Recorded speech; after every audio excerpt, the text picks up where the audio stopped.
28 জানুয়ারি 2010 ঢাকা কেন্দ্রীয় কারাগার। রাত 9:30 থেকে 11টা পর্যন্ত ঢাকা কেন্দ্রীয় কারাগারের আশপাশ ও কারাগারের অভ্যন্তরের সব বিদ্যুৎ একযোগে বন্ধ হয়ে যায়। বন্ধ হয়ে যায় বললে ভুল হবে, বন্ধ করে দেয়া হয়। 1.5 ঘন্টা ঢাকা কারাগারের মতো স্পর্শকাতর জায়গায় কেন বিদ্যুৎ বন্ধ করে রাখা হয়েছিল সেটা একটু পরে বলি। আগে বিদ্যুৎ আবার ফিরে আসার পর কারাগারের অবস্থা কেমন ছিল সেটা বর্ণনা করা যাক। ঢাকা কেন্দ্রীয় কারাগারে ওই দিন কয়েদিদের সবার ভেতরে এমনিতেই কিছুটা অস্থিরতা কাজ করছিল, কারণ তারা জানতো জেলখানায় সেদিন 5 জনের ফাঁসি কার্যকর হতে যাচ্ছে। আর যে 5 জনের ফাঁসি কার্যকর হতে যাচ্ছে তারা সকলেই ছিল অত্যন্ত বিনয়ী, কারাগারের সকলের প্রিয় মানুষ।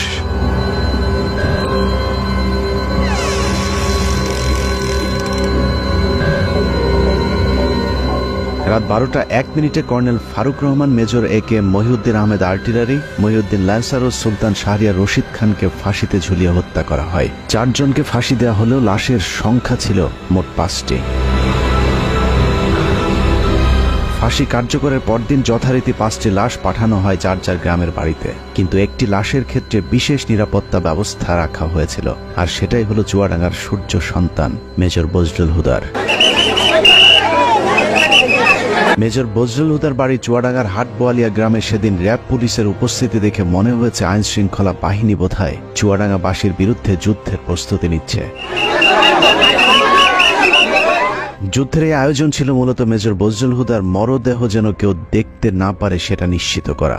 লাশ কেন দেখতে দেয়া যাবে না সেটা জানতে আমরা হাটবোয়ালিয়া গ্রামের মানুষের বক্তব্য শুনতে চেয়েছিলাম। বজলুল ভাইয়ের নাশ আসার সময় আমি আমার পটে যাবো, এর মধ্যে পুলিশি টল, শুধু টল পুলিশি জায়গায় যারা মোটিতে এমন হয় আসা যায় না। তারপরে কিছুক্ষণ পরে শুনলাম ভাইয়ের নাশ আসছে ভোরের দিকে। প্রশাসনের লোক ছিল, ওনার লাশটা প্রথমে হাটবলে ফিন্ডে হয়, প্রচুর লোক এই অবস্থায় বাড়ির ভেতরে ঢুকতে দিয়েছিল না। আমার জানাজাত লাশটা ধোয়ার কথা, কিন্তু পুলিশের বাধার কারণে আমি লাশটা ধোয়াতে পারিনি। লাশ আসার পরে তার প্রশাসনের লোক যারা আসছিল লাশ নিয়ে, তারা যেখানে টাইম দিয়েছে তাকে দাফন করতে হবে। সে দেশের মানুষের জন্যই মনে করেন সবসময় ছিল, দেশের মানুষের পাশে থাকতো সবসময়। চুয়াডাঙ্গার মানুষের কাছে মেজর বজলুল হুদা ছিলেন এক আদর্শের প্রতীক, যে কারণে আইন শৃঙ্খলা বাহিনীর ব্যাপক উপস্থিতি আর জোর জবরদস্তির পরেও প্রিয় মানুষটিকে শেষবারের মতো একটু দেখতে চাওয়া মানুষের ঢল ছিল চোখে পড়বার মতো।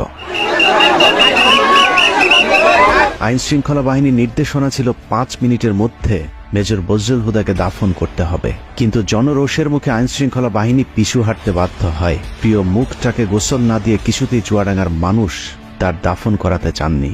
বাধ্য হয়ে প্রশাসন তাদেরকে আধা ঘন্টা সময় বেঁধে দিয়েছিল দাফন করবার জন্য। 4টা-5টার দিকে আসলো, লোকজন নাই একেবারে, মানে সম্পূর্ণ একেবারে হলো কোনো মানুষজন ঢুকতে দিচ্ছে না। র্যাবের এক কর্মকর্তা আমাকে জিজ্ঞেস করলো কেমন উনি লোক ছিল। তা আমি তখন বললাম যে সে কেমন মানুষ ছিল এটা আপনারা কিছুক্ষণ পরে দেখতে পাবেন। তো বলি যে এত ভালো মানুষ তাহলে এরকম একটা কাজ করলো কেন? তা বলছে যে কাজ করলে এই কারণে, সে তো নিজের জন্য করে না, সে তো দেশের জন্য করছে। যারা 15 আগস্টে ছিল তারা সবই মুক্তিযোদ্ধা, কেউ কোনো পাকিস্তানি ফেরত আসবি না, সব মুক্তিযোদ্ধা। তারপরে লাশ আসলো, এত পরিমাণ লোক সরকারের নিয়ন্ত্রণে সে লাশ এই এলাকার জনসাধারণ ছিনিয়ে নিল, এবং এত পরিমাণ লোক হয়েছে যেটা নজিরবিহীন একটা ঘটনা। পুলিশের আন্ডারে থাকবে না, আমরা আমাদের লাশ আমরা হলো আমাদের আন্ডারে হবে, দাফন হবে। পুলিশের আন্ডারে রাখতে চেয়েছিল, পুলিশের আন্ডারে তো না, সেগুলো পুলিশের আন্ডারে তো স্বাভাবিক নিয়ম, সেভাবে আমরা হলো সরকারি কাজ আমরা দাফন করি। তো আমরা বললাম যে না, দাফন ওইভাবে না, আমাদের পারিবারিকভাবে বা এলাকার মানুষের হলো দাফন হবে তার ভিতরে। অতএব তারা তখন হলো দিতে বাধ্য হয়েছে। হাজার হাজার মানুষ চলে এসেছে মেজর বজলুল হুদাকে এক নজর দেখার জন্য। হাটবোয়ালিয়া বাজারে এত মানুষ এর আগে হয়তো কখনো কেউ দেখেনি। গোসলের অনুমতি দিচ্ছিল না। এই সময় আলমডাঙ্গা থানার যিনি ওসি ছিলেন উনি খুবই খারাপ আচরণ করছিলেন। আমাদের তারা হুমকি দিত, হ্যান ত্যান, র্যাব পুলিশ আইসে আমাদের বলছে না, লাশ তাড়াতাড়ি মাঠে। আর প্রশাসন খুব তাড়াতাড়ি করে চাপ দেয়, ধোয়া টোয়া এগুলা বাদ দিয়ে, গোসল টোসল বাদ দিয়ে দাফন করতে হবে এমন পুলিশের নির্দেশ ছিল, এবং সাথে ঢাকার থেকে টিমও আসছিল। ওই সময় প্রশাসনের ভূমিকা কেমন? প্রশাসন প্রথমে মার মুখে অবস্থায় ছিল, যখন সাধারণ মানুষ পাবলিক বলল যে ঠিক আছে আমরা লাশ না দেখে আমরা দাফন করব না, তখন লক্ষ লক্ষ মানে সাধারণ মানুষ চারিদিক থেকে আসার পরে তাদের চাপের কারণে তখন লাশ আমাদের কাছে দিতে বাধ্য হয়েছে। এই সময়ের মধ্যে অসংখ্য মানুষ মেজর বজলুল হুদাকে শেষবারের মতো একটু দেখতে ছুটে যান তার গ্রামের বাড়ি হাটবোয়ালিয়াতে। 3 জেলার জনগণের কারণে প্রশাসনের লোক এখানে পিছিয়ে আগে যায়, তারা এখান থেকে সরে যাওয়ার পর এখানে জনগণের ইচ্ছা মতো তাদের দেখানো হয়েছে। মাটি দেওয়ার চাইছিল, তো এখান থেকে লেট করানো হলো যে একটু পরে লাশটা মাটি দেওয়া হোক, এই হিসাবে একটু দেরি করে লাশ দেখার পরিপ্রেক্ষিতে আমরা দেখছিলাম। এতটুকু পর্যন্ত ঠিকই ছিল, কিন্তু মেজর বজলুল হুদাকে গোসল করাতে গিয়ে চুয়াডাঙ্গার মানুষ সাক্ষী হয়েছিল নৃশংসতম এক ঘটনার। কাফনের কাপড় সরাতেই দেখা যায় মেজর বজলুল হুদাকে আসলে ফাঁসি দেওয়া হয়নি, তাকে জবাই করে হত্যা করা হয়েছে। মুক্তিযুদ্ধের সর্বাধিক জেনারেল ওসমানীর পিএস সাবেক সংসদ সদস্য আপনাদের প্রিয় সন্তান প্রশাসনমূলক বিচারের মধ্য দিয়ে হত্যা করা হয়েছে। আমরা এ হত্যার বিচার চাই। ইনশাল্লাহ বাংলার মাটিতে তাকে হত্যার বিচার একদিন হবে হবে। সে ফেরেস্তা তুললো, সে কোনো অপরাধ ব্যবসাতে করেনি, মানুষের উপকার করেছে। গলার কাপড় খুলে দেখি যে এখান থেকে এত দূর, মানে দুইরা কিনছি না, একদম পুরো মানে ছুরি চাওয়ালে যেভাবে হয়, কষাইরা যেভাবে ছুরি চাওয়ালে যেভাবে কাটেন ওইভাবে কাটা, সুতা 3-4 পর্ব করে সেটা দিয়ে সেলাই করা, হাতে পায়ে কোথাও পুরো আঘাতের চিহ্ন নাই। এটা জবাই করা, এটা তার ফাঁসি না, কোনো রজ্জাটা নাই, কিছু নাই।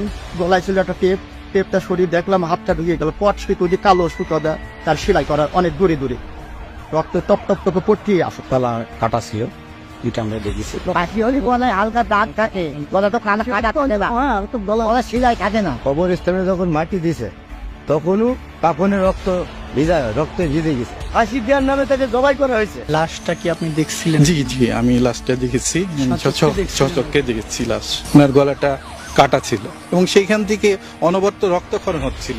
লাশটা কেমন দেখছিলেন বলেন? লাশটা দেখছি যে এলো তো লাশ জেল কোড অনুযায়ী সেরকম তো হলো জবাই করা হয় না, কিন্তু পুরাপুরি জবাই করেছে। সে হলো একটা হত্যাকাণ্ড, পুরা রক্ত বাড়াচ্ছে। কেমন ছিল এটা একটু? একেবারে সম্পূর্ণ গলা কাটিয়ে রক্ত বাড়াচ্ছে, তখন পর্যন্ত যখন আসে তখন পর্যন্ত রক্ত বাড়াচ্ছে। গলা কাটার পরে ওখানে সেলাই টেলাই দেওয়া এরকম কিছু দাগ? না, সেলাই কাটিয়েছে, কাটার পরে তারপরে হলো সেলাই দিচ্ছে। কফিন খোলার পরে আমরা তখন দেখি যে তার মুখ এবং সবকিছু রক্তে ভেজা। ফাঁসি দেওয়া লাশ তো মানে রক্ত থাকার কথা না। তারপর যখন গোসল করানোর জন্য নেওয়া হয়, দেখি যে গলার এখান থেকে এ পর্যন্ত কাটা এবং মোটা সুতা দিয়ে সেলাই করা। ধোয়ানোর পরও যখন খাটিয়ে করে লাশ নিচ্ছি তখনও রক্ত কিন্তু তাজা রক্ত টপ টপ বসছে। ভিডিওর সময় কি কি কি দেখেছিলেন একটু বলেন তো? ভিডিও করার সময় দেখছিলাম এই সাইডে একটা বড় আকারে একটা দাগ দেখছিলাম।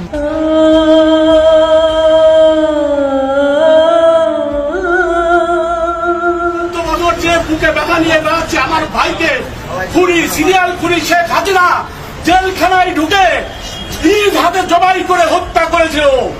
আমরা মনে করি যে এটা ফাঁসি দেওয়া হয়নি, শেখ হাসিনা হিংসাত্মকমূলক ভাবে এবং প্রতিশোধমূলক ভাবে সে জেল গেটে যে নিজে হাতে জবাই করেছে। এই হত্যাকাণ্ডের আমরা তীব্র নিন্দা জানাচ্ছি এবং এর বিচারের জন্য ব্যবস্থা করা। বাংলার বীর সন্তান মেজর বজলুল হুদাকে কে কারা কিভাবে জবাই করেছিল সেটা জানতে হলে আবারও 18 তারিখ রাত 9:30 থেকে 11টা পর্যন্ত 1.5 ঘন্টার সেই সময়টাতে ফিরে যেতে হবে, যে সময়টুকুতে ঢাকা কেন্দ্রীয় কারাগার ও তার আশপাশের বিদ্যুৎ বন্ধ করে রাখা হয়েছিল। ওই রাতে ঢাকা কেন্দ্রীয় কারাগারে কয়েক ঘন্টায় যা ঘটেছিল তা হলিউডের হরর থ্রিলার মুভিকেও হার মানাবে। অনুসন্ধানে জানা যায় 2010 সালের 28 জানুয়ারি রাত 9টার পরপরই জেল গেটের ভেতরে মোট 2টি কালো গ্লাসের গাড়ি প্রবেশ করে। ওই গাড়ির একটিতে এসএসএফ এর সদস্যদের সাথে শেখ হাসিনা এবং অপরটিতে জাহাঙ্গীর কবির নানক, ইসমাইল হোসেন সম্রাট, তৎকালীন ঢাকা বিশ্ববিদ্যালয়ের ছাত্রলীগের দুর্ধর্ষ ক্যাডার সিদ্দিক নাজমুল আলম ছিলেন। ধারণা করা হচ্ছে ওই রাতের অপারেশনের পুরস্কার হিসেবে পরের বছর 2011 সালে ছাত্রলীগের কেন্দ্রীয় সাধারণ সম্পাদকের পদে বসানো হয় নাজমুলকে। এছাড়া সম্রাট ও নানকদেরকেও দেয়া হয় গুরুত্বপূর্ণ দায়িত্ব। এর বাইরে ওই গাড়িতে ভয়ঙ্কর কুৎসিত দেখতে বড় গোফওয়ালা একজন মানুষ ছিল, যার নাম পরিচয় আমাদেরকে কেউ নিশ্চিত করে বলতে পারেনি। ডিএমপি কমিশনার একেএম শহীদুল হক সাহেব ছিলেন, স্বরাষ্ট্র সচিব যে আব্দুল সামান সাহেব ছিলেন, কারা মহাপরিদর্শক যে ব্রিগেডিয়ার জেনারেল আশরাফুল ইসলাম খান উনিও ছিলেন, আর সম্ভবত ঢাকার ডিসি ছিলেন উনি জিল্লুর রহমান, ঢাকা জেলার ম্যাজিস্ট্রেট অমিতাভ সরকার উনিও ছিলেন ওইখানে। আরো বেশ কিছু লোকজন ছিল। গোয়েন্দা সংস্থার সাবেক এই কর্মকর্তা জানান, ওই রাতে মোট 2টি ফাঁসির মঞ্চ তৈরি করা হয়েছিল। এই 2টি ফাঁসির মঞ্চে দুজন দুজন করে মোট 4 জনকে ফাঁসি দেওয়া হয়। দূর থেকে কোন 4 জনকে ফাঁসি দেওয়া হয়েছিল সেটা বোঝা না গেলেও 5ম জনকে ফাঁসি দেয়া তো দূরের কথা, মঞ্চেই তোলা হয়নি। কিন্তু লাশ বের করবার সময় জেলখানা থেকে মোট 5টি লাশবাহী গাড়ি বের হয়েছিল। ফাঁসি থাকে সাধারণত সেই দিন, তো এটা নর্মাল প্রসিডিওর। জেলখানায় নিরাপত্তাটা বেশ স্ট্রং থাকে। সেই দিনও যেটা আমাদের বেশ আলোচিত হয় জেলখানায়, ওই ফাঁসির মঞ্চের কাছে যে 4টা লাশ গাড়িতে উঠানো হয়, কিন্তু আরেকটা লাশ ঠিক প্রশাসনিক ভবনের ওখান থেকে নিয়ে গাড়িতে উঠানো হয়। এই ব্যাপারটা একটু অস্বাভাবিক। একই জায়গায় ছিল না। না, এটা তো আসলে 4টা যেটা লাশ প্রথমে উঠানো হলো, এটা তো ফাঁসির মঞ্চের কাছাকাছি, যেটা ন্যাচারাল। ওখানে ফাঁসির পরে ওখান থেকে লাশটা গাড়িতে উঠানো হয়। কিন্তু আরেকটা লাশ যেটা প্রশাসনিক ভবন থেকে বের করা হয়, এটাই হলো, এটার একটা ডিস্টেন্সের ব্যাপার আছে যে এখান থেকে কেন লাশ আসবে এবং কেনই বা এটা গাড়িতে উঠানো হবে, এটাই হলো প্রশ্ন। এই ব্যাপারটা নিয়ে পরের দিন বেশ আলাপ আলোচনা হয় জেলখানার ভিতরেও। ব্যাপারটা একটু অস্বাভাবিক। রাতে শেখ হাসিনার সাথে জেলখানার ভেতরে প্রবেশ করা খুনিরা সোজা চলে যায় প্রশাসনিক ভবনে, আর শেখ হাসিনা পুলিশ, র্যাব এবং স্বরাষ্ট্র মন্ত্রণালয়ের কর্মকর্তাদের সাথে দাঁড়িয়ে থেকে 4 জনের ফাঁসি নিজে প্রত্যক্ষ করেন। ধারণা করা হয় আসলেই তাদেরকে ফাঁসি দেওয়া হচ্ছে কিনা সেটা নিশ্চিত করতেই শেখ হাসিনা সেখানে উপস্থিত ছিলেন। ফাঁসি কার্যকর হবার পরপর শেখ হাসিনাও চলে যান প্রশাসনিক ভবনের ভেতরে। সেখান থেকে রাত 1টার কিছু আগে শেখ হাসিনা ও তার সাথে থাকা খুনিরা সেই একই পাজেরো গাড়িতে করে জেলখানা থেকে বের হন। কারাগারের অন্য আরেকটি সূত্র বজলুল হুদার পরিবারকে জানিয়েছিলেন, সেই রাতে বজলুল হুদাকে কারাগারের প্রশাসনিক ভবনের একটি কক্ষে জবাই করা হয়েছিল, যেখানে শেখ হাসিনা নিজে উপস্থিত ছিলেন এবং বজলুল হুদাকে জবাইয়ের আগে তার বুকের উপর পা চাপা দিয়ে রেখেছিলেন শেখ হাসিনা নিজে। সে রাতে শেখ হাসিনা সহ তার সাথে থাকা সব খুনির গায়ে রক্ত লেগেছিল, কিন্তু সম্রাটের গায়ে সাদা টি শার্ট থাকায় সেটা অনেকের চোখেই পড়েছিল। ওই পরের দিন একটা বিষয় খুব আমাদের দু একজনের নজরে আসে যে প্রধানমন্ত্রী জাহাঙ্গীর কবির নানক, সম্রাট আর নাজমুল যখন প্রশাসনিক ভবন থেকে বাইরে আসে, তখন এই সম্রাটের গায়ে রক্তের দাগ ছিল। দু একজন এটা দেখতে পায়। এখন ব্যাপারটা হয়েছে যে এই ধরনের জিনিসগুলা তো আমরা গ্যারান্টি দিয়ে বলতে পারছি না, কিন্তু তখন যে সময়, ওই সময় যে সমস্ত লোকজন উপস্থিত ছিল, যে এখন তারা সবাই এখন বাংলাদেশে বেশিরভাগই আছেন, পুলিশ প্রশাসনের মধ্যেও আছেন, এই সমস্ত অফিসার বা লোকজন যারা উইটনেস ছিল, যারা সাক্ষী ছিল, তাদেরকে এখন ধরলেই এই জিনিসটা মোটামুটি তদন্তের আওতায় আনা যায়। এবং তাদের পরিবার যেটা অভিযোগ করে যে তাকে জবাই করে মারা হয়েছে, এবং এই যে অস্বাভাবিক অ্যাক্টিভিটিস গুলো যেগুলা জেলখানার মধ্যে দেখা গেছিল ফাঁসির সময়, ফাঁসির পরবর্তীতে, এটা পরিষ্কার তদন্তের মধ্যে বের করাটা খুবই সহজ। ঘটনার বর্ণনা শুনে অনেকের কাছেই হয়তো অসম্ভব, অবিশ্বাস্য এক গল্পের মতো মনে হচ্ছে। তবে আপনি যদি শেখ হাসিনার ব্যক্তিগত সহকারী মতিউর রহমান রিন্টুর আমার ফাঁসি চাই বইটি পড়ে থাকেন, তাহলে আপনার কাছে শেখ হাসিনার চরিত্রের সাথে আজকের ঘটনাটি হুবহু মিলে যাবে। মতিউর রহমান রেন্টুর তথ্য অনুযায়ী শেখ হাসিনা যেদিন মৃত্যুর খবর শুনতেন, সেদিন স্বাভাবিক দিনের চেয়ে অনেক বেশি খেতেন। এই ঘর থেকে ওই ঘরে দৌড়ে পৈশাচিক এক উল্লাস করতেন তিনি। জাহানারা ইমাম যেদিন মারা যায়, সেদিন শেখ হাসিনা বিছানার উপরে উঠে 2 হাত দিয়ে কাপড়ের 2 মাথা ধরে নাচছিলেন, কারণ তিনি জাহানারা ইমামকে তার প্রতিদ্বন্দ্বী মনে করতেন। এক কথায় শেখ হাসিনা একজন নরপিশাচ, রক্তপিপাসু, মানসিক বিকারগ্রস্ত একজন উম্মাদ, যে কারণে একজন মানুষ যার আর কয়েক ঘন্টা পরে ফাঁসি কার্যকর হবে, তাকেও নৃশংসভাবে জবাই করে হত্যা করবার কথা চিন্তা করতে পারে।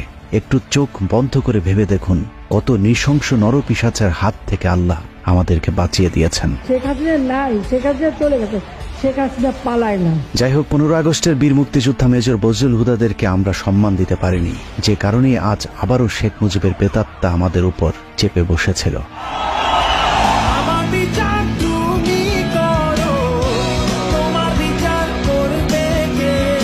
বাংলাদেশের মানুষ 2024 সালে শিক্ষার্থীদের হাত ধরে যেভাবে দুর্বিষহ এক দুঃশাসনের কবল থেকে বেঁচে উঠেছে, ঠিক একইভাবে 1975 সালে মেজর ডালিম কর্নেল, রশিদ কর্নেল, ফারুক আর মেজর বজলুল হুদারা এক অত্যাচারী মাদকাসক্ত বাকশালীর হাত থেকে 7 কোটি বাঙালিকে স্বাধীনতা এনে দিয়েছিল।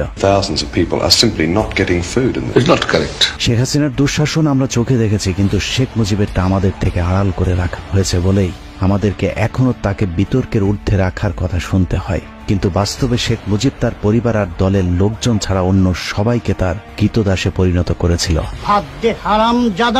তা না হলে মানচিত্র খাবো। শেখ মুজিবের সময় কতটা অরাজক পরিস্থিতি ছিল তা মেজর বজলুল হুদার উইকিপিডিয়ার কয়েকটি লাইন পড়লেই পরিষ্কার হয়ে যাবে। মেজর বজলুল হুদা মেজর ডালিম আর তার স্ত্রী একটি বিয়ের অনুষ্ঠানে গিয়েছিলেন। সেখানে শেখ কামাল আর তার বখাটে বন্ধুরাও উপস্থিত ছিলেন। এদের মধ্যে সবচেয়ে উচ্ছৃঙ্খল ছিল গাজী গোলাম মোস্তফার ছেলে।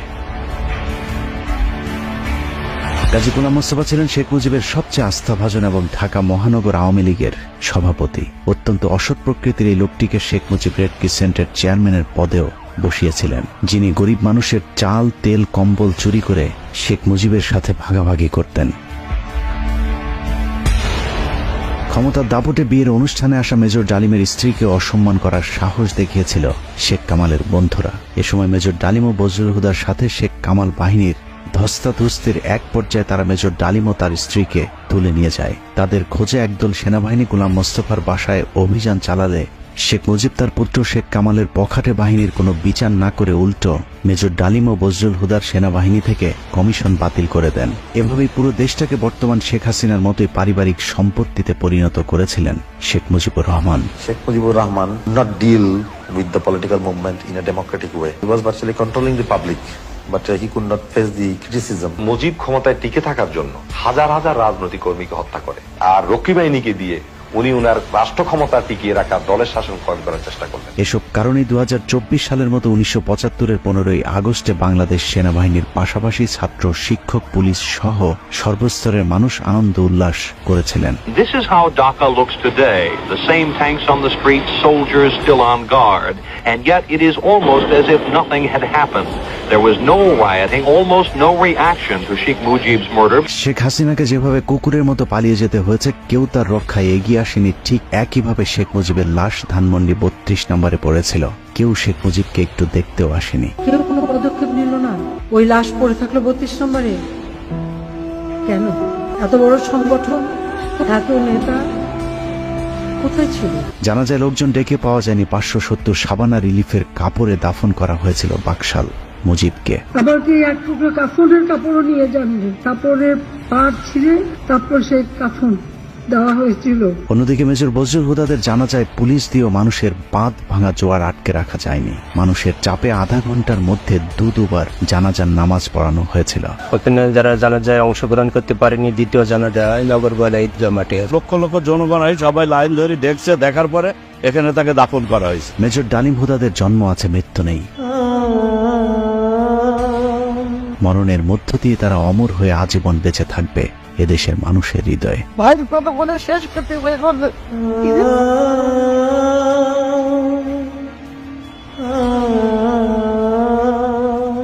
যতবার মুজিব হাসিনাদের মতো নরপশুরা এদেশের মানুষকে শোষণ করতে চাইবে, ততবারই বজলুল হুদারা ফিরে আসবে আবু সাইদ কিংবা মুগ্ধ হয়ে। আমরা তোমাদের ভুলব না। আল্লাহ হাফেজ।